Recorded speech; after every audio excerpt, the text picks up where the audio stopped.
falando em paixão pelo jornalismo, Cláudia Brandão.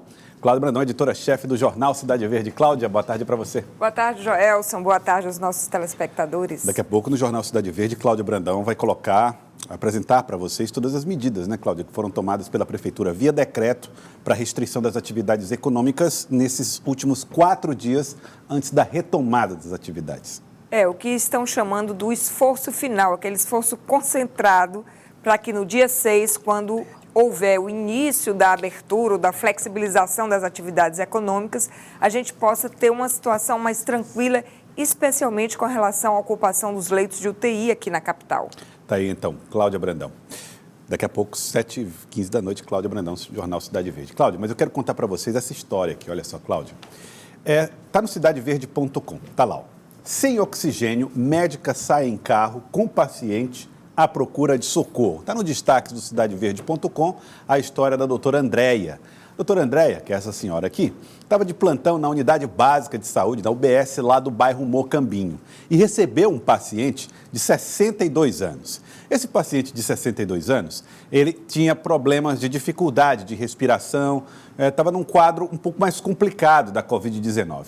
Olha o que fez a doutora Andréia. A doutora Andréia, como não tinha o serviço lá na UBS, ela pegou o carro do paciente, deixou lá o plantão, dirigiu o carro por outras unidades básicas de saúde até chegar na unidade, lá no Hospital do Mocambinho. Ela percorreu no total 1 quilômetro e um pouquinho mais, para levar o paciente até o serviço onde estava funcionando lá.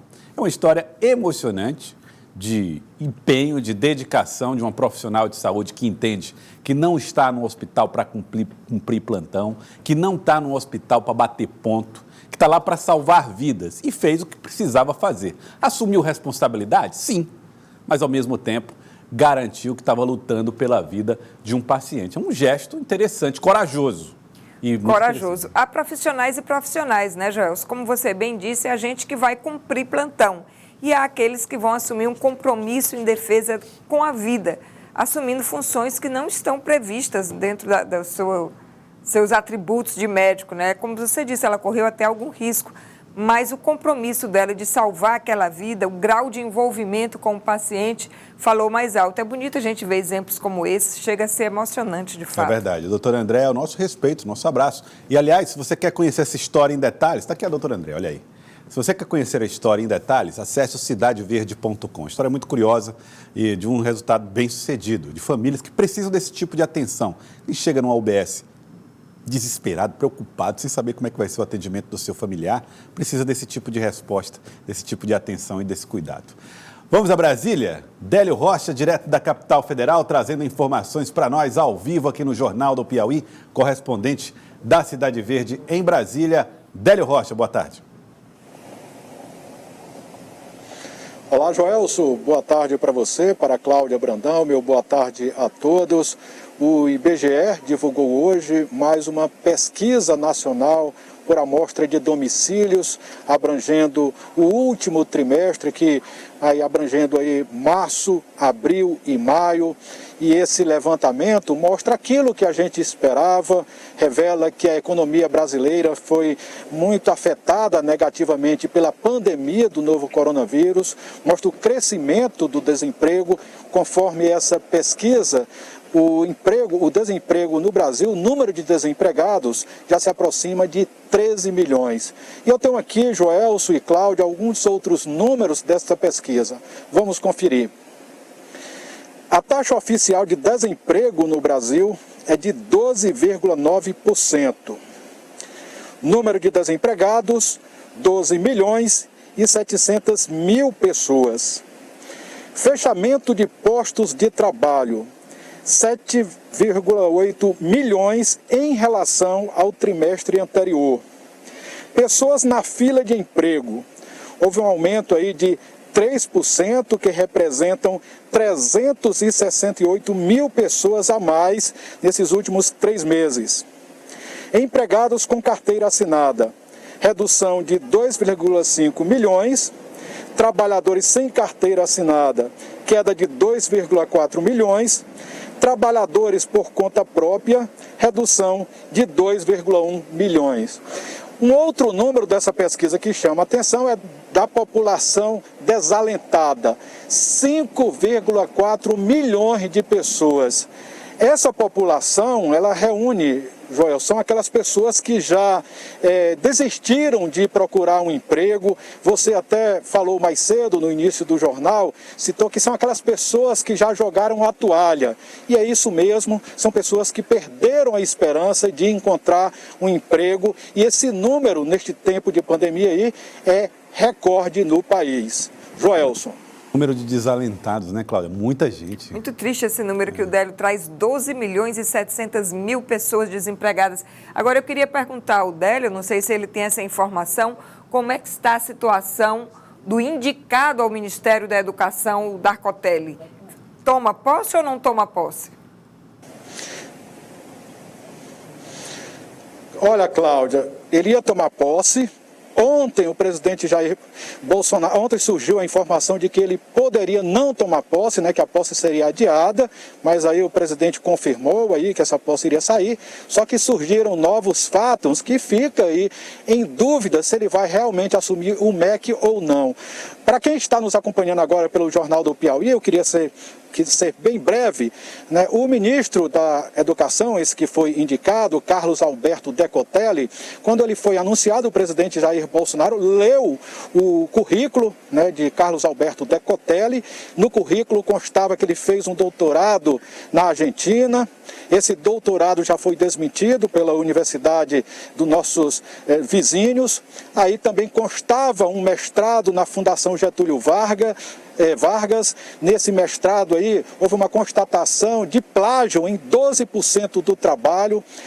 Constava também um pós-doutorado na Alemanha, só que para você fazer um pós-doutorado, se você não tinha um doutorado, você não tem como esse pós-doutorado ser de fato verdadeiro. E por último, essa é uma notícia de hoje pela manhã, a Fundação Getúlio Vargas negou que Carlos Alberto Decotelli seja professor efetivo, né, da instituição. Ele apenas colaborou com alguns cursos oferecidos pela Fundação Getúlio Vargas. Portanto, aí, o currículo aí não é o que foi anunciado pelo presidente Jair Bolsonaro, não é o que foi anunciado por Carlos Alberto Decotelli, e isso leva a uma perda de credibilidade do indicado para o MEC, e diante desta situação a gente pode ter uma reviravolta, pode ser que o nome dele aí, pode ser que ele não, de fato, não assuma o MEC, o Ministério da Educação.